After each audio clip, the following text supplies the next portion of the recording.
ज़कात जेको ग़रीबनि खे न मिलंदी न, रिज़ल्ट छा निकिरंदो?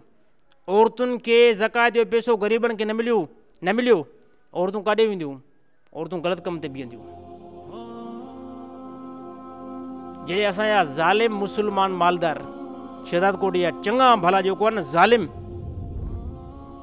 करोड़े पैसा मिलियन में जेको आहे अकाउंट में पिया आहिनि, ज़कात कुझु बि न, अटकल कंदा आहिनि ज़कात में अक्सर जेको आहे अटकल कंदा आहिनि। बसि इहे जेको आहे न मज़दूरनि खे सेलर वारा मज़दूरनि खे हिकु ड्रेस वठी ॾियो ज़कात आहे।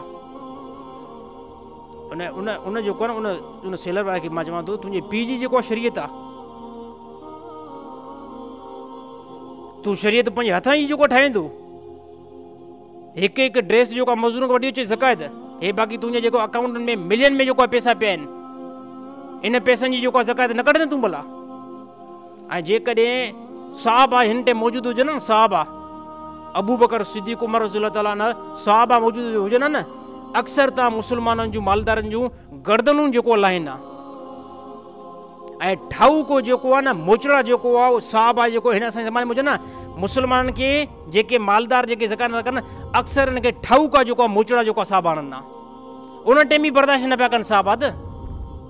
हज़रत अबू बकर सिद्दीक़ जॾहिं ख़िलाफ़त ते वेठा न, मुस्लमान जो कीअं डोलो चयो त अबू बकर सिद्दीक़ खे छो ॾींदासीं ज़कात, न ॾींदासीं, न बि हुयो त असां ॾियूं पिया। अबू बकर सिद्दीक़ चयो त पोइ मां तव्हांजे तरफ़ जेको आहे तलवार मां खणंदुमि।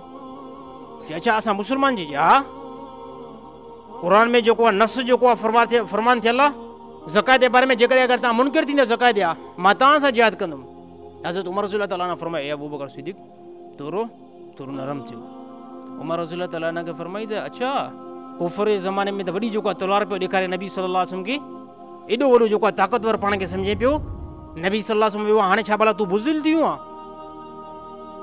हिन टाइम जेकॾहिं अगरि इस्लाम जो जेको आहे न असांजी मौजूदगी में नबी साईं वियो आहे ऐं हिन टाइम इस्लाम में जेको आहे थोरो अॻिते पोइ कमु थिए, अॼु माण्हू ज़कात जो इनकार कनि था, सुभाणे जिहाद जो इनकार कंदा, 3 ॾींहं जेको आहे नमाज़ जो इनकार कंदा, पोइ त सभु अमाल निकिरी वेंदा। चई पहिरियों त वॾो बहादुर पियो लॻे, नबी सल्लल्लाहु अलैहि वसल्लम हाणे विया आहिनि, हाणे तुंहिंजी बहादुरी करे वई आहे। हज़रत उमर रज़ियल्लाहु ताला फरमाए इहे अल्फाज़ ॻाल्हाए करे अबू बकर सिद्दीक़ मूंखे बि ख़ामोश करे छॾियो। पोइ अबू बकर सिद्दीक़ खे सम्झोसीं साईं ठीकु आहे, असां तव्हां कढियूं, जेकॾहिं अगरि इहे मुस्लमान न ॾींदा न, असां जेको आहे पोइ हिन जे मथां तलवार खणंदासीं। ऐलान असां अबू बकर सिद्दीक़ करायो। पोइ हुन ॾिठो त वाक़ई जेको अबू बकर सिद्दीक़ ख़लीफ़ा सख़्तु थियो हाणे, ऐं पोइ चवंदो असां हाणे जेको आहे ज़कात ॾींदासीं। अबू बकर सिद्दीक़ जो नबी जे ज़माने में धागा ॾियो पिया, सुयूं ॾियो पिया, हिन टाइम बि जेको आहे धागा बि ॾींदव ऐं सुयूं बि ॾींदव।